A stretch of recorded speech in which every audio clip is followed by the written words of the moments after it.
It was another exhausting evening at the diner. My name is Priya, and I've been working here as a waitress for a year. The job wasn't glamorous, but it paid the bills and kept me moving forward. Most customers were regulars, many were kind, and some even generous with tips. But there were tough days too, with rude customers or bills that seemed larger than my paycheck. That evening, as I cleared a table, I noticed a small boy sitting alone in a corner booth. He couldn't have been older than 6 or 7. His head was bowed, and his little shoulders shook as he sobbed quietly. I walked over cautiously, not wanting to scare him. "Hey there, sweetheart," I said softly, kneeling beside the booth. "Are you okay? Are you lost?"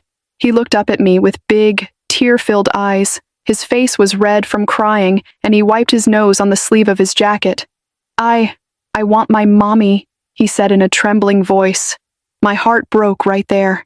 "It's okay, don't worry," I reassured him, keeping my voice calm even though my mind raced with concern. A child alone in the diner? Where were his parents? I set down my tray and sat across from him. "What's your name?" I asked gently. "Arjun," he sniffled, trying to hold back his tears.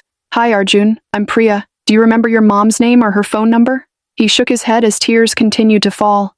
"She was here, and then she wasn't. She said she'd come back, but she didn't."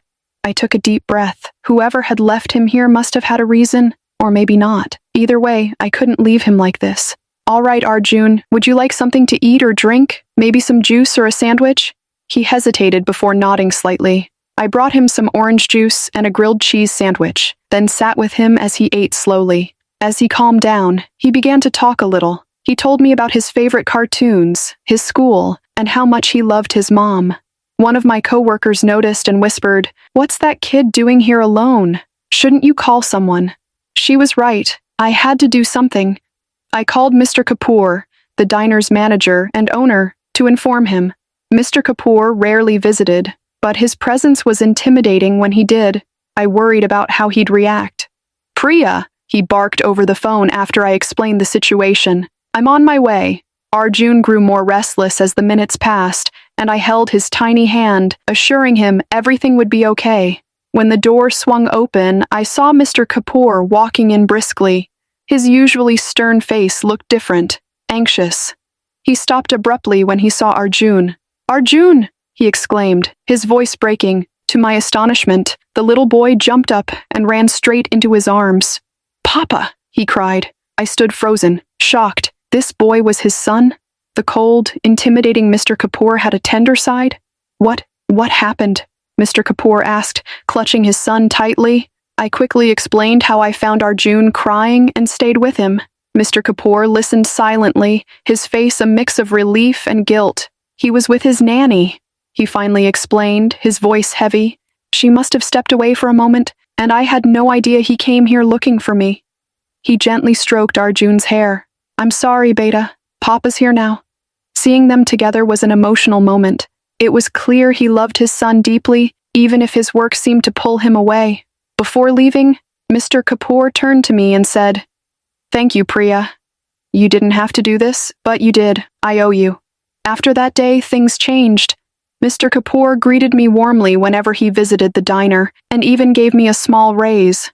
But more than that, I couldn't forget how a chance encounter with a little boy reminded me that even the hardest exteriors could hide hearts full of love. A few months later, Mr. Kapoor's behavior toward me was noticeably different. He wasn't as strict or distant as before. There was a new gentleness in his demeanor, especially when he brought Arjun to the diner. They would laugh, share meals, and enjoy moments together. One day when they visited, Mr. Kapoor called me over. "Priya, I need to say something," he began. "I know I've never given you much attention before, but what you did for Arjun, I'll never forget it. You didn't just keep a child safe. You reminded me of how easily we can overlook what's truly important." I smiled softly and nodded. "Mr. Kapoor, you're my boss, and I did what any person should. I couldn't just leave him alone." He smiled back. "You have a big heart, Priya." A few days later, he made me an unexpected offer. "Priya," he said seriously, "I want you to step out of your role as a waitress and take on the position of manager. You have qualities that are rare. You care for people, and that's what this place needs." I was stunned. The offer was beyond anything I had imagined. "Are you sure about this?" I asked hesitantly. He laughed. Absolutely. You've proven yourself. You're part of this diner's family now, and I want you to make it even better. Tears welled up in my eyes. It felt like my hard work and kindness had finally been recognized. That day became one of the most memorable of my life. As I took on my new role as manager, my responsibilities grew, but so did my bond with Mr. Kapoor and Arjun. The little boy often visited after school, sharing stories and playing while his father worked. One day, Mr. Kapoor organized a small party for the staff and regular customers. Smiling warmly, he said, "Priya, you've made this diner a better place. I'm proud to have you with us." That moment meant everything to me. It was a reminder that a small act of kindness could change not just one life, but many.